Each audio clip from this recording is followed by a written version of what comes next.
Pagong at Matsing ay matalik na magkaibigan. Mabait at matulungin si Pagong, subalit si Matsing ay tuso at palabiro. Isang araw, binigyan sila ni Aling Muning ng malaking isda. Pagong, Matsing, ito kainin niyo, isda pang merienda.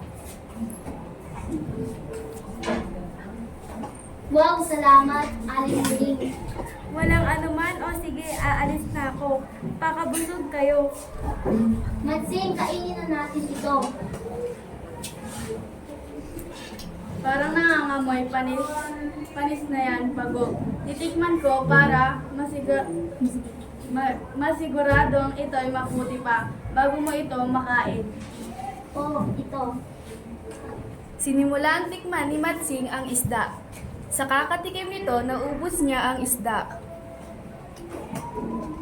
Pasensya ka, kaibigang Pagong. Napasarap ang kain ko, wala nang natira. Dahil sa likas na mabait at pasensyoso, si Pagong hindi siya nakipagtalo sa kaibigan. Sa kanilang paglilibot sa kagubatan, nakakita si Pagong ng isang puno ng saging. Wow, napakagandang puno ng saging. Yan, Matsing, tignan mo. Tama ka, Pagong. Gusto ko itong itanim sa aking dakuran. Para pag nagkabunga ay may makakain natin ito. Ako din, gusto ko punong yan, Pagong. Akin na lang yan. Hatiin na lang natin ito, Matsing. Mag-aantay ka ng matagal yan, Pagong. Di bale, sanay ka naman sa babagal o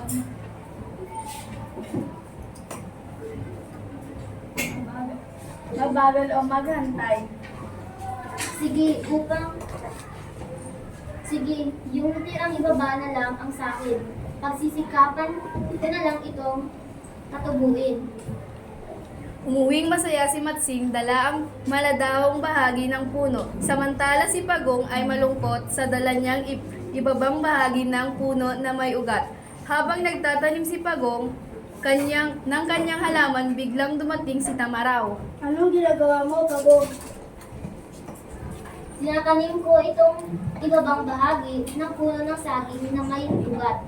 O bakit ka nakabusawat, Pagong?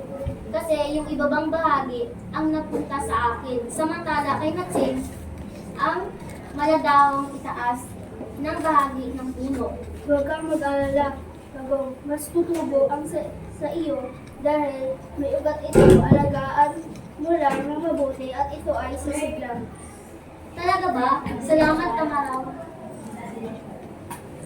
Inalagaan ni Pagong ang kanyang halaman. Araw-araw niyang dinidiligan ito, ganoon din ang ginawa ni Matsing. Subalit makalipas ang ilang araw, nalanta ang tanim ni Matsing.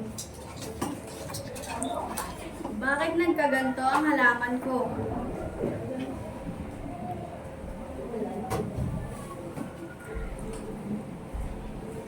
Si Pagong naman ay tuwa nang makita ang umuusbong na dahon sa kanyang halaman, lalo nitong inalagaan ang tanim hanggang sa mamunga ito ng hitik na hitik. Nainggit si Matsing na makita ang bunga ng saging sa halaman ni Pagong. Buti pa ang sa iyo, nagkabunga. Paano nang yari yan? Ang sa akin ay nalanta at natuyo. Inalagaan ko kasi ng mabuti. Sabi ni Tamaraw, talagang tutubo ang halaman kapag ito'y may ugat. Ganun pala. Sige, kainin na natin ang bunga. Kaibigang Pagong, mukhang hubog na ito at masarap. Sige, ngunit hindi ako makaakyat. Kaibigang Matsing, masyadong mataas ang puno, hindi ko maabot ang bunga. Ako na lang ang aakyat, kaibigan, at ilaglag ko na lang ang bunga sa iyo. Ba, sige kaibigan, salamat. Nang makarating na si Matsing sa itaas ng puno, kinain niya ang lahat ng bunga. Wala itong itinira para kay Pagong. Matsing, kaibigan, laglagan mo na ako ng bunga.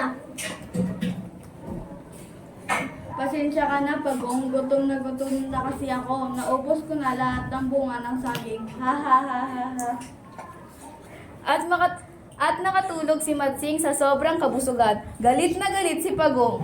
Kung kaya, habang natutulog si Matsing, naglagay ng mga tinik sa ilalim ng puno si Pagong. Nang magising si Matsing ay nakita niya ang mga tinik, kaya humingi ito ng tulong kay Pagong. Pagong, kaibigan, tulungan mo ako.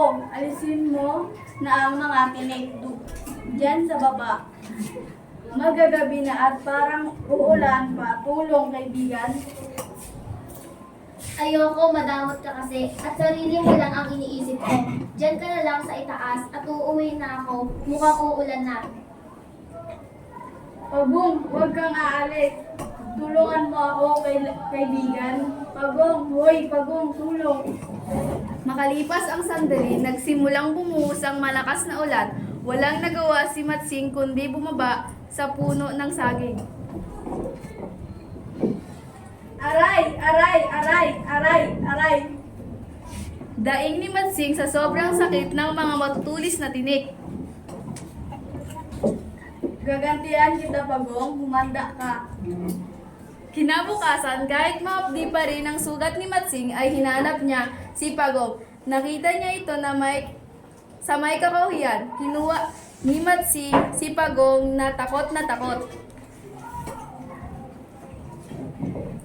Bitawan mo ako, kaibigang Matsing. Anong gagawin mo sa akin?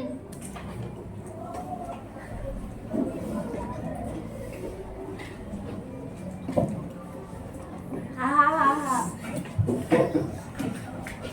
Tatatarin kita ng pinong-pinong, Pagong.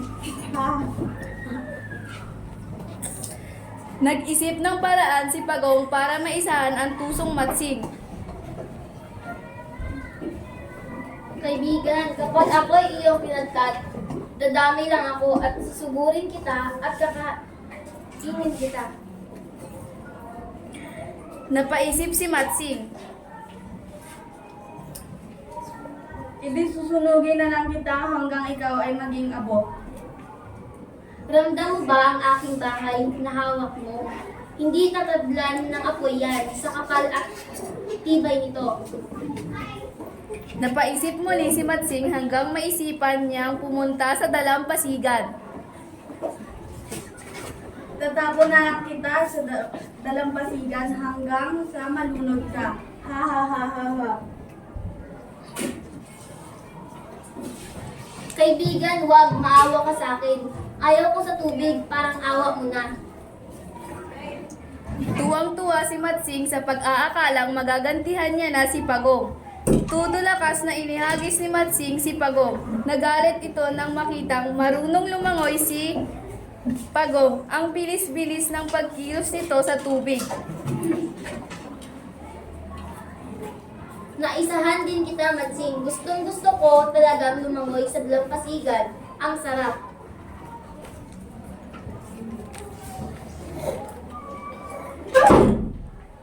Magbabad sa tubig. Halika kaibigan, langoy tayo. Malungkot na umuwi si Matsing. Naramdaman niya kung paano masaktan kapag naloloko na ang kaibigan. Mula noon, nagbago na si Matsing. Hindi na sila muling nagkita ni Pagong. Matalino man ang Matsing, naiisan din. Okay.